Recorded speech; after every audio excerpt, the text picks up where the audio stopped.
बिस्मिल्लाहिर्रहमानिर्रहीम।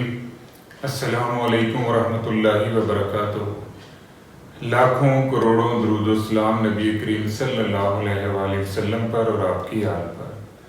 आज बेटा हमारा टॉपिक है line graph and dot plot. Dot plot जो है ये एक ऐसा प्रोसेस है जिसमें हम अपने ओरिजिनल ऑब्जर्वेशन को हॉरिजेंटल स्केल के ऊपर जो है वो डिस्प्ले करता है।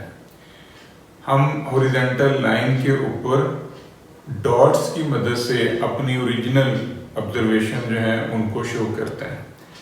अब ये जो हॉरिजेंटल लाइन है इसकी लेंथ कितनी होगी इसका अंदाज़ा डेटे के अंदर मिनिमम वैल्यू और मैक्सिमम वैल्यू से होगा। जितनी रेंज जो है यानी मैक्सिमम और मिनिमम वैल्यू की रेंज जितनी ज़्यादा होगी उतनी बड़ी हॉरिजेंटल लाइन जो है वो हम डिस्प्ले करेंगे। हम सिंगल डिजिट का डॉट प्लॉट जो है पहले बनाते हैं, उसके बाद फिर हम डबल डिजिट का डॉट प्लॉट जो है वो बनाएंगे। ये मैंने कुछ फैमिलीज हैं जिनसे इंफॉर्मेशन कलेक्ट की है और ये इंफॉर्मेशन उन फैमिलीज में मौजूद बच्चों की तादाद है। एक फैमिली है जिसमें 2 बच्चे हैं, एक फैमिली जिसमें 9 बच्चे हैं, एक फैमिली जिसमें 8 हैं एंड सो ऑन। ये मैंने इंफॉर्मेशन ले ली। अब इस इंफॉर्मेशन को मैंने बेटा हॉरिजेंटल लाइन के ऊपर डिस्प्ले करना है। तो मेरे पास जो सबसे छोटी वैल्यू है वो ये 1 है और जो सबसे बड़ी वैल्यू है वो 9 है। इसका मतलब जो मैं हॉरिजेंटल लाइन डिज़ाइन करूँगा तो वो 1 से लेके 9 तक होगी। यानी हॉरिजेंटल लाइन की जो लेंथ है 1 2 3 4 5 6 7 8 एंड 9। अब ये 2 जो है मैंने देखना है कि इस डाटे में 2 कितनी बार आया है। तो ये एक वैल्यू ये है 2, एक ये है, एक ये है, एक 2 ये है और एक 2 जो है हमारे पास ये है।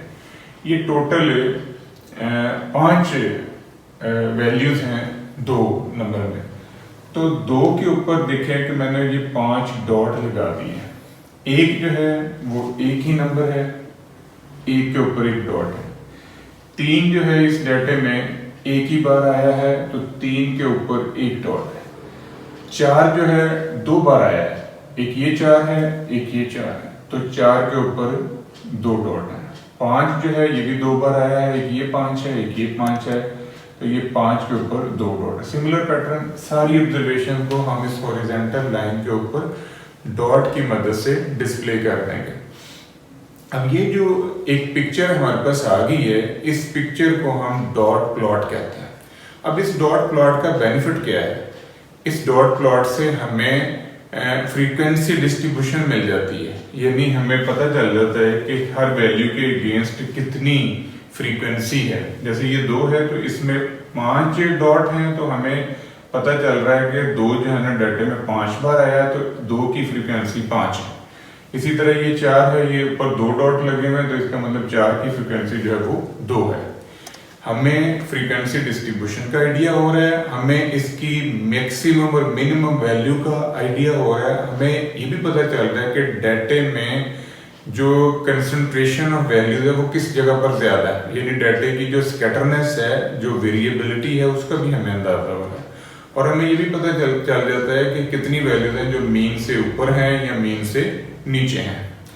दूसरी बात ये कि हमें इसमें से मॉड का भी पता चल रहा है। एक ऐसी वैल्यू जिसके ऊपर मैक्सिमम डॉट है वो हमारा मॉड है। यानी डॉट प्लॉट जो है ये बहुत सारी इंफॉर्मेशन जो है हमें दे रहा है। अब बेटा हम डबल डिजिट का डॉट प्लॉट बनाते हैं। ये मैंने कुछ लोगों की एज जो है वो लिखी है, एज का डाटा है। एक बंदा जिसकी एज 57 ईयर है, एक बंदा जिसकी एज जो है वो 66 ईयर है एंड सो ऑन। अब इसमें सबसे पहले मैं मैक्सिमम और मिनिमम एज जो है वो निकालता हूँ।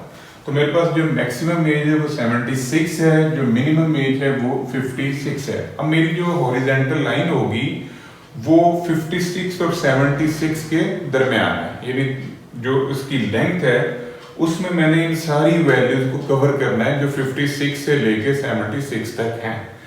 तो ये जो मैक्सिमम और मिनिमम वैल्यू से हमें ये पता चल गया कि डाटा जो है वो किस तरह डिस्प्ले होगा। ये देखिए मैंने हॉरिजेंटल लाइन में 5-5 यूनिट का डिफरेंस लिया है। 5 के हवाले से ये 55 है, 55 में 5 ऐड किए 60 है, 60 में 5 ऐड किए 65, फिर 75, 70 और फिर ये 75।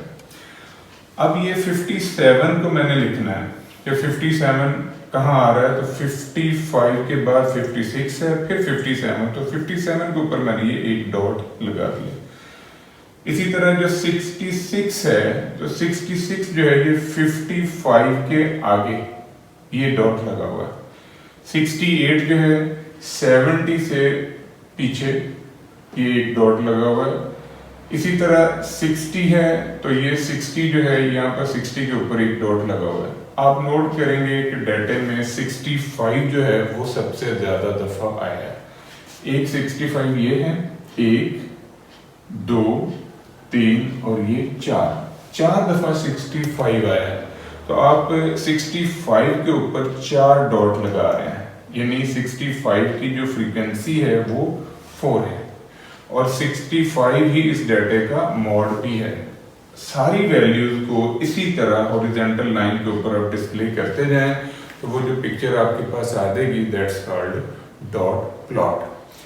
अब हमने आना है लाइन ग्राफ के अंदर। लाइन ग्राफ जो है बेटा बेसिकली ये डिस्क्रीट वेरिएबल से बनता है, यानी डिस्क्रीट वेरिएबल का जो फ्रीक्वेंसी डिस्ट्रीब्यूशन है उस डिस्ट्रीब्यूशन से हम ये लाइन ग्राफ बनाते हैं।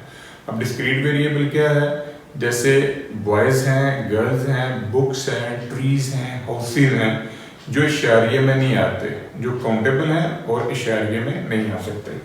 यहाँ पर मैंने एक फ्रीक्वेंसी डिस्ट्रीब्यूशन बनाया है, नंबर ऑफ किड्स और फैमिलीज। 6 फैमिलीज हैं जिनमें 1 बच्चा है, 8 फैमिलीज हैं जिनमें 2 बच्चे हैं, 12 फैमिलीज हैं जिनमें 3 बच्चे हैं, 9 फैमिलीज हैं जिनमें 4 हैं, 2 फैमिलीज हैं जिनमें 5 बच्चे हैं। अब इस इंफॉर्मेशन को मैं लाइन ग्राफ के ऊपर डिस्प्ले कर रहा हूँ। तो सबसे पहले मैं क्या करूंगा, मैं एक्सिस बनाऊंगा, एक्स एक्सिस और वाई एक्सिस, ये पहला मरहला है। दूसरा मरहला है कि इनकी लेबलिंग करनी है। अब आपने एक्स एक्सिस पे क्या लिया है, एक्स एक्सिस के ऊपर आपने किड्स बच्चों की तादाद ली, वाई एक्सिस के ऊपर आपने क्या लिया, फैमिलीज, फैमिलीज को मैंने एफ से शुरू किया है, एफ रख लिया। अब आपने इसकी प्रॉपर स्केलिंग करनी है। स्केलिंग क्या है कि आपने जो वाई एक्सिस है वहां पर कितना डिफरेंस लेना है वैल्यूज के लिए। तो मेरे पास जो सबसे छोटी वैल्यू है वो 2 है और जो बड़ी से बड़ी फ्रीक्वेंसी है वो 12 है। अब मैंने इस तरह प्लॉटिंग करनी है कि 2 और 12 सारी वैल्यू जो है इस डाटे के अंदर एग्जिस्ट कर दें। तो मैं 3 का फर्क लिया है, 3, 6, 9 और 12। अब 6 फैमिलीज हैं जिनमें 1 बच्चा है, तो मैंने 1 के ऊपर जो लाइन लगाई है उसकी मैक्सिमम हाइट जो है वो 6 है, क्योंकि फ्रीक्वेंसी 6 है। यानी जो लाइन की हाइट होगी वो प्रोपोर्शनल है फ्रीक्वेंसी के साथ। अब दो देखें, 2 बच्चे हैं तो इनकी फ्रीक्वेंसी 8 है। अब ये 2 की जो फ्रीक्वेंसी है 8 है, तो 2 के ऊपर जो लाइन मैं लगा रहा हूं वो 8 है, यानी 9 से थोड़ी सी नीचे। इसी तरह 3 के ऊपर फ्रीक्वेंसी 12 है, तो 3 की जो हाइट है लाइन की वो 12 पे है। सिमिलर पैटर्न 4 किड्स की जो फ्रीक्वेंसी है वो 9 है, तो 4 की जो लाइन है वो फ्रीक्वेंसी 9 तक है। इसी तरह 5 की जो हाइट है वो 2 फ्रीक्वेंसी तक है, तो 5 को हमने ये 2 तक। ये जो पिक्चर हमारे पास आई है इसको हम कहते हैं लाइन ग्राफ। इसमें वेरिएबल जो हमने इस्तेमाल किया है वो बेटा डिस्क्रीट है बाय नेचर, यानी नंबर ऑफ किड्स। तो हर लाइन की जो हाइट है वो फ्रीक्वेंसी के साथ अटैच है। जितना फ्रीक्वेंसी का साइज होगा उतनी ही जो लाइन है वो हाइट में लंबी होगी। ये था बेटा हमारा आज का टॉपिक जिसमें हमने लाइन ग्राफ और डॉट प्लॉट को सीखा। होप सो आपको दोनों टॉपिक की क्लैरिटी जो है वो होगी है। दुआ में याद रखिएगा। इंशाल्लाह अगली वीडियो के साथ फिर हाजिर होंगे। फी अमान अल्लाह।